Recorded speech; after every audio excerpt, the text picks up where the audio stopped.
അല്ലെ, വിഴിഞ്ഞത്ത് തുറമുഖത്തേക്കുള്ള ആദ്യ മദർഷിപ്പ് രാവിലെ 9 മണിക്ക് തീരമടുക്കും. ചൈനയിൽ നിന്നുള്ള സാൻ ഫെർണാണ്ടോ കപ്പൽ പുറംകടലിൽ നിലയുറപ്പിച്ചിരിക്കുകയാണ്. ഇന്നലെ അർദ്ധരാത്രിയോടുകൂടി തന്നെ കപ്പൽ പുറംകടലിലെത്തിയിരുന്നു. നാളെയാണ് ഔദ്യോഗിക സ്വീകരണ ചടങ്ങ്.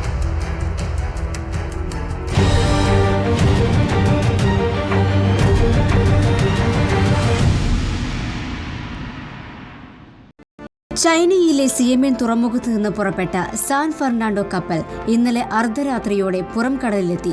ഇന്ന് രാവിലെ 7:30 ടഗുകൾ ഉപയോഗിച്ച് കപ്പൽ ബർത്തിലേക്ക് കൊണ്ടുവരും. കാലാവസ്ഥ അനുകൂലമെങ്കിൽ 8:30 9 മണിക്കും ഇടയിൽ കപ്പൽ ബർത്തിലടുപ്പിക്കും.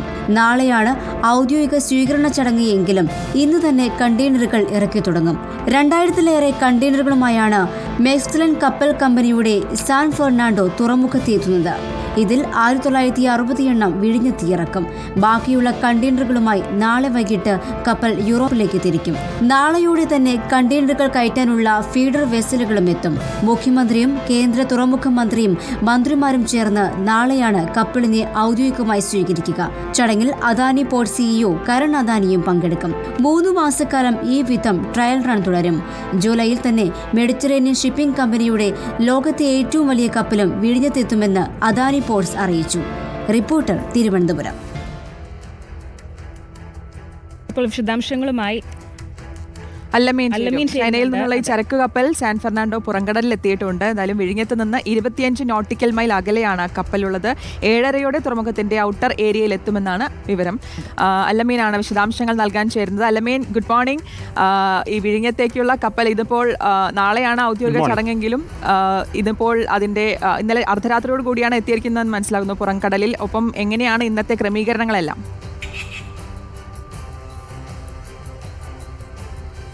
ശ്രുതി, കേരളത്തെ സംബന്ധിച്ചിടത്തോളം ഒരു സ്വപ്ന സാക്ഷാത്കാരത്തിൻ്റെ, വിഴിഞ്ഞത്തെ സംബന്ധിച്ചിടത്തോളം സ്വപ്ന സാക്ഷാത്കാരത്തിൻ്റെ ഒരു മദർഷിപ്പാണ് ഇപ്പോൾ ലാൻഡ് ചെയ്തിരിക്കുന്നത്. അത് പുറംകടലിൽ നങ്കൂരമിട്ടിട്ടുണ്ട്. 7:30 കൂടി ടഗുകൾ ഉപയോഗിച്ച് ഈ കപ്പലിനെ തീരത്തേക്ക് അടുപ്പിക്കാനുള്ള, ബർത്തിലേക്ക് അടുപ്പിക്കാനുള്ള ശ്രമങ്ങളാണ് ഇപ്പോൾ തീരുമാനിച്ചിരിക്കുന്നത്, ആലോചിച്ചിരിക്കുന്നത്. ലോകത്തെ ഏറ്റവും വലിയ 2ാമത്തെ ചരക്ക് കപ്പലാണ് വിഴിഞ്ഞത്ത് ആദ്യമായി എത്തുന്നത് എന്നുള്ളതും ഏറെ പ്രധാനമാണ്. രാജ്യാന്തര ചരക്കു നീക്കത്തിൻ്റെ നിർണായക കേന്ദ്രമായി വിഴിഞ്ഞ് മാറുന്നു എന്നുള്ളത് സംസ്ഥാനത്തെ സംബന്ധിച്ചിടത്തോളം അഭിമാന ഘടകമാണ്. ഏതായാലും നേരത്തെ സൂചിപ്പിച്ചതുപോലെ 7:30 കൂടി ടഗുകൾ ഉപയോഗിച്ച് ഈ കപ്പലിനെ, സാൻ ഫെർണാണ്ടോ കപ്പലിനെ ബർത്തിലേക്ക് അടുപ്പിക്കും. അതിനുശേഷം മറ്റു ക്രമീകരണങ്ങളൊക്കെ പൂർത്തിയാക്കിയതിനു ശേഷം ഇന്നു തന്നെ ഈ കണ്ടെയ്നറുകൾ പുറത്തേക്ക് ഇറക്കുകയും ചെയ്യും. 8,000 കണ്ടെയ്നറുകൾ വരെ വഹിക്കാൻ ശേഷിയുള്ള കപ്പലാണ് സാൻ ഫെർണാണ്ടോ. അത് ഏതാണ്ട് 2000-ലധികം കണ്ടെയ്നറുകളുമായിട്ടാണ് നിലവിൽ ഈ കപ്പൽ ഇപ്പോൾ വിഴിഞ്ഞത്തേക്ക് എത്തിയിരിക്കുന്നത്. ചൈനയിൽ നിന്നാണ് വരുന്നത്. നമുക്ക് ലഭിക്കുന്ന 2 തരത്തിലുള്ള സൂചനകളുണ്ട്. ഒന്ന്, ഈ 2000-ഓളം കണ്ടെയ്നറുകൾ ഉള്ളതിൽ മുഴുവൻ കണ്ടെയ്നറുകളും വിഴിഞ്ഞത്തിറക്കുമെന്നുള്ള ഒരു വിവരമുണ്ട്. മറ്റൊന്ന്, ഏതാണ്ട് 2000-ഓളം കണ്ടെയ്നറുകൾ ഇറക്കിയിട്ട് ബാക്കി ചുരുക്കം കണ്ടെയ്നറുകളുമായി യൂറോപ്പിലേക്ക് പോകുമെന്ന് പറയുന്നുണ്ട്. ഏതായാലും 2000-ഓളം കണ്ടെയ്നറുകൾ അത് വിഴിഞ്ഞത്ത് ഇറക്കും. നാളെ അത് മറ്റിടങ്ങളിലേക്ക് എത്തിക്കുകയും ചെയ്യും. നാളെയാണ് ഈ ഔദ്യോഗിക ചടങ്ങെങ്കിലും ഇന്ന് തന്നെ ഈ നടപടിക്രമങ്ങൾ ആരംഭിക്കും. ഈ ചരക്കു നീക്കത്തിൻ്റെ ഒരു ട്രയൽ റണ്ണാണ് നാളെ നടക്കുന്നത്. അത് മുഖ്യമന്ത്രിയും കേന്ദ്രമന്ത്രിയും അതുപോലെ തന്നെ മറ്റ് സംസ്ഥാന മന്ത്രിമാരും പ്രതിനിധികളുമൊക്കെ ചേർന്ന, അദാനി ഗ്രൂപ്പിൻ്റെ പ്രതിനിധികളുമൊക്കെ ചേർന്ന് നാളെ അതിന് ഔദ്യോഗികമായി ഉദ്ഘാടനം നിർവഹിക്കുകയും ചെയ്യുന്നുണ്ട്. അതിനുശേഷം പിന്നാലെ ലോകത്തെ തന്നെ മറ്റു വലിയ ചരക്ക് കപ്പലുകൾ ഉൾപ്പെടെയുള്ളവർ വിഴിഞ്ഞത്തേക്ക് എത്തുമെന്നുള്ളതാണ് അറിയുന്നതും പ്രതീക്ഷിച്ചതിലും നേരത്തെ തന്നെ ഈ ഫസ്റ്റ് ട്രയൽ റണ്ണൊക്കെ നടത്താനായി എന്നുള്ളതും വലിയ അഭിമാനകരമായി തന്നെ സർക്കാർ കാണുന്നുണ്ട്. സംസ്ഥാനം ആ രീതിയിൽ വിശേഷിപ്പിക്കുകയും ചെയ്യുന്നുണ്ട്. അതുകൊണ്ട് മറ്റു കപ്പലുകളും ഈ പറഞ്ഞതുപോലെ നേരത്തെ തീരുമാനിച്ചതിനേക്കാൾ മുന്നേ എത്തുമെന്നുള്ളതാണ് അറിയുന്നത്. ഏതായാലും ആദ്യത്തെ കപ്പൽ അത് പുറംകടലിൽ എത്തിയിട്ടുണ്ട്. അത് 7:30 കൂടി ബർത്തിലേക്ക് അടുപ്പിക്കും. അതിനുശേഷം 9 മണിയോടുകൂടി ഈ അതിലുള്ള കണ്ടെയ്നറുകൾ പുറത്തേക്ക് ഇറക്കുകയും ചെയ്യും. നാളെ ഔദ്യോഗിക ചടങ്ങ് നടക്കുകയും ചെയ്യും. നാളെ ഈ രാഷ്ട്രീയ പാർട്ടികളൊക്കെ അതുമായി ബന്ധപ്പെട്ടുള്ള അവകാശവാദങ്ങളൊക്കെ പലതരത്തിൽ ഉന്നയിക്കുകയും ചെയ്യുന്നുണ്ട്. ആരാണ് മദർഷിപ്പ്, ആരുടെ കുഞ്ഞാണ്, അല്ലെങ്കിൽ വിഴിഞ്ഞം മദർഷിപ്പല്ല വിഴിഞ്ഞം തുറമുഖം ആരുടെ കുഞ്ഞാണ്, അതിനുവേണ്ടി പ്രയത്നിച്ചത് ആരാണ് എന്നുള്ളത് നിയമസഭയിലൊക്കെ കഴിഞ്ഞ ദിവസം UDF-ഉം LDF-ഉം വലിയ രീതിയിലുള്ള അവകാശവാദങ്ങളൊക്കെ ഉന്നയിച്ചിരുന്നു. ഏതായാലും നാളെ പ്രതിപക്ഷ പ്രതിനിധികളൊക്കെ നാളെ അവിടെ ഉണ്ട്. പക്ഷേ പ്രതിപക്ഷ നേതാവിനെ വിളിച്ചില്ല എന്നുള്ളത് അവർ വലിയ ആയുധമാക്കുന്നുണ്ട്. അതോടൊപ്പം ലത്തീൻ സഭാ പ്രതിനിധികൾ പങ്കെടുക്കുമോ എന്നുള്ളതൊക്കെ നാളെ കാണേണ്ട ഒരു കൗതുക കാഴ്ചയും അതിൽ നിർണായകമാകുന്ന നടപടികളാണ്. ഏതായാലും നടപടിക്രമങ്ങളൊക്കെ പൂർത്തിയായി, സജ്ജീകരണങ്ങളും ക്രമീകരണങ്ങളും ഒക്കെ പൂർത്തിയായി. ആദ്യത്തെ ചരക്കു കപ്പൽ വിഴിഞ്ഞം തുറമുഖത്ത് നങ്കൂരമിട്ടിരിക്കുന്നു. അത് 7:30 കൂടി ബർത്തിലേക്ക് അടുപ്പിക്കും. 8:30 9 മണിയോടുകൂടി ഈ കണ്ടെയ്നറുകൾ പുറത്തേക്ക് ഇറക്കുകയും ചെയ്യും. അതിന് പിന്നാലെ മറ്റു ചരക്ക് കപ്പലുകളും എത്തും. അതോടുകൂടി വിഴിഞ്ഞം രാജ്യാന്തര ചരക്കു നീക്കത്തിൻ്റെ നിർണായക കേന്ദ്രമായി മാറുമെന്നുള്ള വലിയ പ്രതീക്ഷയിലാണ് സംസ്ഥാനവും വിഴിഞ്ഞവും സർക്കാരും മലയാളികളും ഒക്കെ. ശ്രുതി, അതുപോലെ തന്നെ അല്ലമീൻ, ചൈനയിൽ നിന്നുള്ള ലോകത്തെ തന്നെ 2ാമത്തെ ഷിപ്പിംഗ് കമ്പനിയായ ഷിപ്പിംഗ് കമ്പനിയിലെ ചരക്കു കപ്പലാണ് സാൻ ഫെർണാണ്ടോ ആണ് ഇപ്പോൾ പുറംകടലിൽ നങ്കൂരമിട്ടിരിക്കുന്നത്. നാളെ 9 മണിയോടുകൂടിയായിരിക്കും ഔദ്യോഗിക ചടങ്ങുകളോടുകൂടി കപ്പലിന് സ്വീകരണം ഒരുക്കുന്നത്. മുഖ്യമന്ത്രി ഇന്നലത്തെ കുറിപ്പിൽ പറയുകയുണ്ടായി, കേരളത്തിൻ്റെയും സർക്കാരിൻ്റെയും ജനത്തിൻ്റെയും ഒരുപോലുള്ള സ്വപ്നമാണ് നാളെ സാക്ഷാത്കരിക്കാൻ പോകുന്നതെന്നും രാജ്യത്തെ തന്നെ കണ്ടെയ്നറുകൾ അല്ലെങ്കിൽ കപ്പലടുപ്പിക്കുന്ന ഒരു കേന്ദ്രമായി കേരളം മാറുമെന്ന് മുഖ്യമന്ത്രി അറിയിച്ചിരുന്നു. എത്രത്തോളം സജ്ജമാണ് നാളത്തെ ഒരുക്കങ്ങളെല്ലാം എത്രത്തോളം സർക്കാർ പൂർത്തിയാക്കിയിട്ടുണ്ട്? അതുപോലെ തന്നെ ഏതെങ്കിലും തരത്തിലുള്ള പ്രതിഷേധത്തിന് നാളെ സാധ്യതയുണ്ടോ? അല്ലമേ,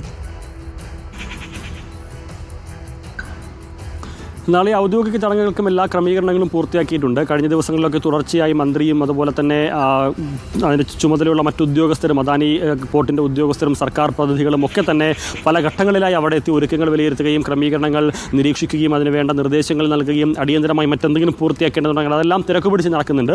ഏതായാലും നാളത്തെ ഉദ്ഘാടന ചടങ്ങിന് പൂർണ്ണ സജ്ജമാണ് വിഴിഞ്ഞം പോർട്ട് എന്നുള്ള കാര്യത്തിൽ സംശയമില്ല. അതുകൊണ്ടുകൂടിയാണ് ഇന്ന് തന്നെ അത് ചരക്ക് അടുപ്പിച്ചുകൊണ്ട്, ഈ ചരക്ക് കപ്പൽ അടുപ്പിച്ചുകൊണ്ട് മറ്റ് നടപടികളൊക്കെ പൂർത്തിയാക്കുന്നതോടുകൂടി സ്വീകരിക്കാൻ സജ്ജമാണ്. മറ്റ് നടപടിക്രമങ്ങളെല്ലാം പൂർത്തിയാക്കുകയും ചെയ്തിട്ടുണ്ട്. നേരത്തെ പ്രഖ്യാപിച്ചതിനേക്കാൾ നേരത്തെയാണ് ഈ ട്രയൽ റൺ നടക്കുന്നത് എന്നുള്ളതും ഇന്ന് കഴിഞ്ഞ ദിവസം മന്ത്രി സഭയിൽ തന്നെ വ്യക്തമാക്കിയിരുന്നു. അപ്പോൾ സ്വാഭാവികമായും ആ അർത്ഥത്തിലുള്ള ഒരുക്കങ്ങളെല്ലാം പൂർത്തിയായിട്ടുണ്ട്. ഏതെങ്കിലും ഇതൊരു പ്രതിഷേധങ്ങൾക്ക് നിലവിൽ സാധ്യത കാണുന്നില്ല. പ്രതിപക്ഷം കഴിഞ്ഞ ദിവസം ഒരു പ്രതിഷേധ സൂചന നൽകി. പ്രതിപക്ഷ നേതാവിനെ ക്ഷണിച്ചില്ല എന്നുള്ളതിലായിരുന്നു അവരുടെ പ്രതിഷേധം. പക്ഷേ പ്രതിപക്ഷത്തെ സർക്കാർ അവഗണിച്ചിട്ടില്ല. കാരണം സ്ഥലം MLA അതെല്ലാം UDFിൻ്റെ പ്രതിനിധികളാണ്. അവർക്കൊക്കെ ക്ഷണമുണ്ട്, അവരൊക്കെ പങ്കെടുക്കുകയും ചെയ്യുന്നുണ്ട്.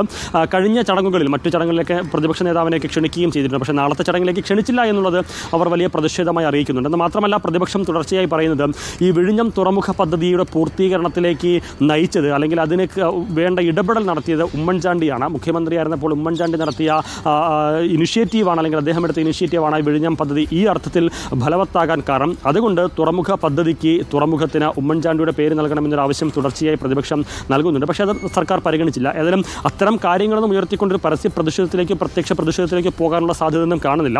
മത്സ്യത്തൊഴിലാളികളുടെ ഭാഗത്ത് നിന്ന് ഏതെങ്കിലും പ്രതിഷേധം ഉണ്ടാകുമോ എന്നുള്ളതാണ് കണ്ടറിയേണ്ടത്. അത്തരമൊരു വലിയ സുരക്ഷാ ക്രമീകരണങ്ങൾക്ക് നടുവിൽ നടക്കുന്ന പരിപാടി, കേന്ദ്രമന്ത്രിമാരുൾപ്പെടെ പങ്കെടുത്ത് നടക്കുന്ന പരിപാടി. അപ്പോൾ അത്തരത്തിലൊരു പ്രതിഷേധത്തിലേക്ക് സഭാ നേതൃത്വവും പോകാൻ സാധ്യതയില്ല എന്ന് തന്നെയാണ് മനസ്സിലാക്കാനാകുന്നത്. എന്ന് മാത്രമല്ല, സഭാപ്രതിനിധികളെ കൂടി പങ്കെടുപ്പിച്ചുകൊണ്ട് അത്തരത്തിൽ ആർക്കെങ്കിലും പ്രതിഷേധമുണ്ടെങ്കിൽ അവരെ കൂടി തണുപ്പിക്കാനും അനുനയിപ്പിക്കാനുമുള്ള നീക്കങ്ങൾ ഒരു ഭാഗത്ത് സർക്കാർ സജീവമായി തന്നെ നടത്തുകയും ചെയ്യുന്നുണ്ട്. അതുകൊണ്ട് അങ്ങനെ ഒരു പ്രതിഷേധ സാധ്യത നിലവിൽ കാണുന്നില്ല. ഏതായാലും വലിയൊരു അഭിമാന പദ്ധതിയായി തന്നെ മുഖ്യമന്ത്രി ഇന്നലെ ഫേസ്ബുക്ക് പോസ്റ്റിൽ കുറിച്ചതുപോലെ തന്നെ വലിയ പ്രതീക്ഷകളുണ്ട്. വിഴിഞ്ഞം തുറമുഖം യാഥാർത്ഥ്യമാകുമ്പോൾ അന്താരാഷ്ട്ര ചരക്കുകപ്പലിൻ്റെ ചരക്കു നീക്കത്തിൻ്റെ ഒരു കേന്ദ്രമായി വിഴിഞ്ഞം മാറുമ്പോൾ വലിയ പ്രതീക്ഷകളാണ് കേന്ദ്രത്തിന്. പല മേഖലകളിൽ അതിൻ്റെ പ്രതിഫലനം ഉണ്ടാകുമെന്നുള്ള കണക്കുകൂട്ടൽ സംസ്ഥാനത്തിനുണ്ട്. സ്വാഭാവികമായും ആ യാഥാർത്ഥ്യങ്ങളിലേക്ക് അടുത്ത് കൊണ്ടിരിക്കുമ്പോൾ കുറേ കൂടി പ്രതീക്ഷയും കുറേ കൂടി കണക്കുകൂട്ടലും സംസ്ഥാനത്തിനുണ്ട്, സർക്കാരിനുണ്ട്, മലയാളികൾക്കുണ്ട്. ഏതായാലും അതിൻ്റെ ആദ്യഘട്ട ട്രയലിലേക്ക് പോകുമ്പോൾ അതും വലിയ പ്രതീക്ഷയാണ്. അതും വലിയ, നേരത്തെ സൂചിപ്പിച്ചതുപോലെ ഒരു സ്വപ്ന സാക്ഷാത്കാരത്തിൻ്റെ തന്നെ ഒരു ട്രയൽ റണ്ണാണ് നാളെ നടക്കുന്നത് എന്ന് തന്നെ വേണമെങ്കിൽ പറയാം. ആ ഒരു സ്വപ്നങ്ങൾ കണ്ടെയ്നറുകൾ പേറിയാണ് ഈ പറയുന്ന സാൻ ഫെർണാണ്ടോ കപ്പൽ വന്നതെങ്കിലും ആ കണ്ടെയ്നറുകൾ നിറയെ കേരളത്തിൻ്റെ സ്വപ്നമാണ്, മലയാളികളുടെ സ്വപ്നമാണ് എന്ന് പറഞ്ഞാലും അത്ഭുതപ്പെടാനില്ല. ഏതായാലും ആ സ്വപ്നങ്ങൾ ഇന്ന് തീരമണിയുകയാണ്. അത് നാളെ ഫസ്റ്റ് ട്രയൽ റൺ നടക്കുകയാണ്. അതിനുശേഷം അങ്ങോട്ടുള്ള ദിനങ്ങൾ കേരളത്തെ സംബന്ധിച്ചിടത്തോളം കേരളത്തിൻ്റെ ഈ വാണിജ്യ വ്യവസായ രംഗത്തടക്കം അതിൻ്റെ മാറ്റങ്ങൾ, പ്രതിഫലനങ്ങൾ വലിയ രീതിയിൽ ഉണ്ടാകുമെന്നാണ് പ്രതീക്ഷിക്കുന്നത്. അതിൻ്റെ ഒരുക്കങ്ങളെല്ലാം അവസാന ഘട്ടത്തിലാണ്. ഇന്ന് 7:30 ടഗുകൾ ഉപയോഗിച്ച് ഈ നിലവിൽ പുറംകടലിലെത്തിയിട്ടുള്ള സാൻ ഫെർണാണ്ടോ കപ്പലിനെ ബെർത്തിലേക്ക് അടുപ്പിക്കും. അതിനുശേഷം 9 മണിയോടുകൂടി ഇത് ഇതാണ് ഈ ഓട്ടോമാറ്റിക്കായിട്ടാണ് ഈ സാധനങ്ങളെല്ലാം പുറത്തേക്ക് എത്തിക്കുന്നത്, ഈ കണ്ടെയ്നറുകളൊക്കെ പുറത്തേക്ക് എത്തിക്കുക. ആ രീതിയിലുള്ള ഒരു പരീക്ഷണം കൂടിയാണ് നടത്തുന്നത്. അപ്പോൾ ആ അർത്ഥത്തിലൊക്കെ അത് ഒരു വർഷം ഏതാണ്ട് 10 ലക്ഷത്തോളം കണ്ടെയ്നറുകൾ കൈകാര്യം ചെയ്യാൻ പറ്റുന്ന വിശാലമായ തുറമുഖം കൂടിയാണ് വിഴിഞ്ഞം തുറമുഖം. അപ്പോൾ ആ അർത്ഥത്തിൽ വലിയ പ്രത്യേകതകളോടുകൂടി വലിയ പെരുമയോടുകൂടി വന്നിട്ടുള്ള പദ്ധതിയാണ്. അത് എത്രത്തോളം ഫലവത്താകും, അതിലെന്തൊക്കെ പ്രശ്നങ്ങളുണ്ടോ, അത് പരിഹരിക്കപ്പെടേണ്ടതുണ്ടോ, അതെല്ലാം നാളത്തെ ട്രയൽ റണ്ണിൽ കുറച്ചുകൂടി വ്യക്തമാകും. അതുകൂടി തിരിച്ചറിഞ്ഞ മറ്റു നടപടിക്രമങ്ങളൊക്കെ പൂർത്തിയാക്കിയും വൈകാതെ തന്നെ അത് പൂർണ്ണ അർത്ഥത്തിൽ വിഴിഞ്ഞം തുറമുഖം യാഥാർത്ഥ്യമാകും. അതിൻ്റെ മറ്റു നടപടികളിലേക്ക് കടക്കുമെന്നുള്ളതാണ്. അതിൻ്റെ ഒരുക്കങ്ങളെല്ലാം പൂർത്തിയായിട്ടുണ്ട്. ഇന്ന് അതിൻ്റെ ഈ പറയുന്ന സാൻ ഫെർണാണ്ടോ കപ്പൽ തീരത്തേക്ക് അടുക്കുന്നു. നാളെ അതിന് ഔദ്യോഗിക സ്വീകരണം നൽകുന്നു. തുടർന്ന് അങ്ങോട്ട് വിഴിഞ്ഞം തുറമുഖം ഈ പറഞ്ഞതുപോലെ സ്വപ്നങ്ങളുടെ ഒരു കേന്ദ്രമായി മാറും. ആ സ്വപ്ന തീരമായി വിഴിഞ്ഞം മാറും. അതിനുവേണ്ടിയുള്ള കാത്തിരിപ്പ് പൂവണിയുന്നതിൻ്റെ, സഫലമാകുന്നതിൻ്റെ അതിൻ്റെ അവസാന ഘട്ടത്തിലേക്ക് എത്തുന്നതിൻ്റെ ഒരു ആഹ്ലാദവും ആവേശവും അത് മലയാളികൾക്കും സംസ്ഥാനത്തിനെമ്പാടുമുണ്ട്, പ്രത്യേകിച്ച് വിഴിഞ്ഞത്തിനുമുണ്ട്. വ്യക്തമാണ്. എന്തായാലും കേരളത്തിൻ്റെ സ്വപ്ന പദ്ധതിയായ വിഴിഞ്ഞം തീരത്തേക്ക് അങ്ങനെ കപ്പൽ അടുത്തുകൊണ്ടിരിക്കുകയാണ്. പുറംകടലിലെത്തിയിട്ടുണ്ട്. ഇനി മറ്റ് നടപടിക്രമങ്ങളിലേക്കൊക്കെ കടക്കുകയാണ്. സ്വപ്ന പദ്ധതിയിലേക്ക് അടുത്തു അല്ലേ? അതെ, ഏതാണ്ട്. അല്ലമീനാണ് വിശദാംശങ്ങൾ നൽകിയത്.